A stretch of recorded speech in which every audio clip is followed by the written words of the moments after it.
Jawaban untuk nomor 2, etika dan profesionalisme. Dan yang pertama, memiliki kemampuan atau keterampilan dalam menggunakan peralatan yang berhubungan dengan bidang pekerjaan IT. Seorang IT harus mengetahui dan mempraktekkan pengetahuan IT-nya ke dalam pekerjaannya. Dan untuk yang kedua, punya ilmu dan pengalaman dalam menganalisa suatu software atau program. Dan untuk yang ketiga, bekerja di bawah disiplin kerja. Dan untuk yang keempat, mampu melakukan pendekatan disipliner. Dan untuk yang kelima, mampu bekerja sama. Dan untuk yang keenam, cepat tanggap terhadap masalah klien.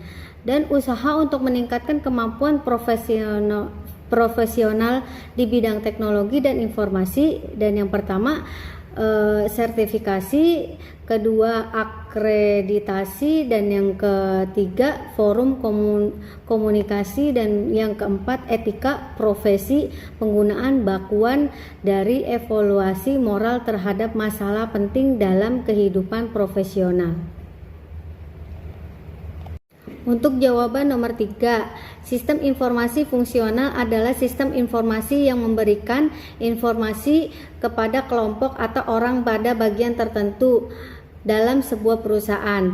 Jenis dari sistem informasi fungsional yang pertama, sistem informasi akuntansi, sistem yang menyediakan informasi yang terekam dan melaporkan sumber daya transaksi dan perusahaan. Dan untuk yang kedua, sistem informasi keuangan mencakup semua transaksi keuangan dan kontrol terhadap sumber daya keuangan. Dan untuk yang ketiga, sistem informasi manufaktur mencakup perencanaan, kontrol, dan memecahkan masalah yang memiliki hubungan dengan barang atau jasa yang dihasilkan. Dan untuk yang keempat, sistem informasi pemasaran menyelesaikan aktivitas pemasaran. Dan untuk yang kelima, sistem informasi sumber daya manusia, aktivitas manajemen profesionalia. Dan untuk yang keenam, Enterprise Resource Planning atau ERP. Dan untuk yang ketujuh, Customer Relationship Management atau CRM. Dan untuk yang ke-8, Sistem Informasi Akuntansi menyediakan informasi laporan transaksi dalam perusahaan. Untuk jawaban nomor 6, manajemen produksi dan operasi merupakan pelaksanaan kegiatan-kegiatan manajerial yang terdiri dari pemilihan, perencanaan, pembaruan, pengoperasian, dan pengawasan sistem produktif.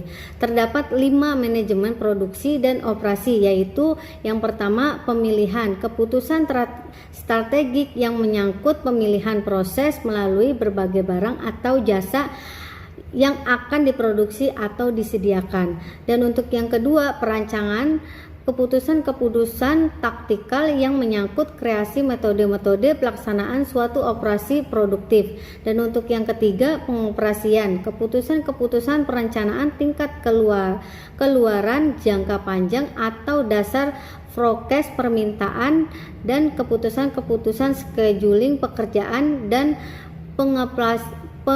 pengaplikasian karyawan jangka pendek. Dan untuk yang keempat, pengawasan produser yang menyangkut pengambilan tindakan korektif dalam operasi-operasi produksi barang atau persediaan jasa. Dan untuk yang kelima, pembaruan implementasi perbaikan yang dalam sistem produksi berdasarkan perubahan-perubahan permintaan, tujuan-tujuan organisasional, teknologi, dan manajemen.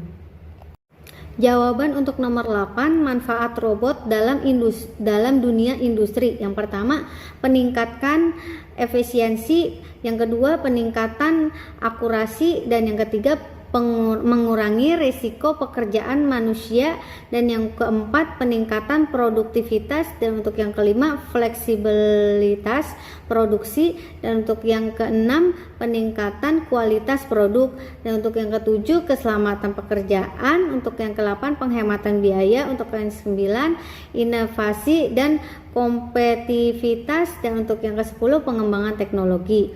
CAD adalah Computer Aided Design, sistem perangkat lunak yang digunakan untuk membuat pengubahan dan menganalisis model desain 2D dan 3D dari produk atau komponen. Fungsinya desain produk, analisis desain, dan dokumentasi desain. Dan CAM adalah Computer Aided Manufacture atau CAM, mengintegrasikan teknologi komputer dengan proses manufaktur untuk mengotomatisasi perencanaan, manajemen, dan pengendalian produk.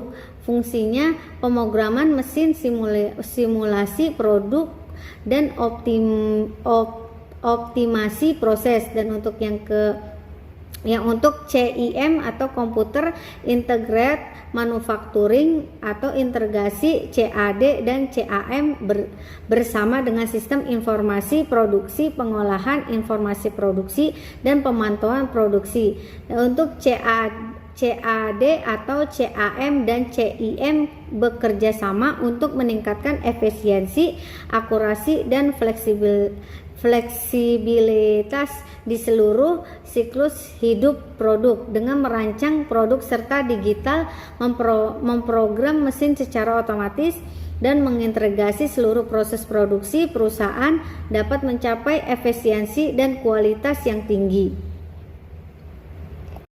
Untuk jawaban nomor 7 adalah kegiatan manajemen produksi. Yang pertama, pemilihan produk dan desain, dan yang kedua, pemilihan proses produksi, dan untuk yang ketiga, pemilihan kapasitas produksi yang tepat, dan untuk yang keempat, perencanaan produksi, dan untuk yang kelima, kontrol produksi, dan untuk yang keenam, kontrol kualitas dan biaya, dan untuk yang ketujuh, pengendalian dan biaya, dan untuk yang ke-8 pengendalian persediaan, dan untuk yang ke-9 perawatan dan penggantian mesin.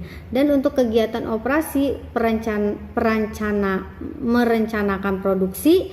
Yang kedua, mengelola inventari perusahaan, dan untuk yang ketiga, memantau harian proses produksi, dan yang keempat, pengawasan kinerja anggota tim. Dan kesalahan-kesalahan yang sering terjadi, yang pertama, pemilihan strategi dan produksi, dan yang kedua, pemilihan produk prioritas, dan yang ketiga, perencanaan produk awal, dan yang keempat, pembuatan prototipe untuk diuji, dan untuk yang kelima, implementasi produk jadi.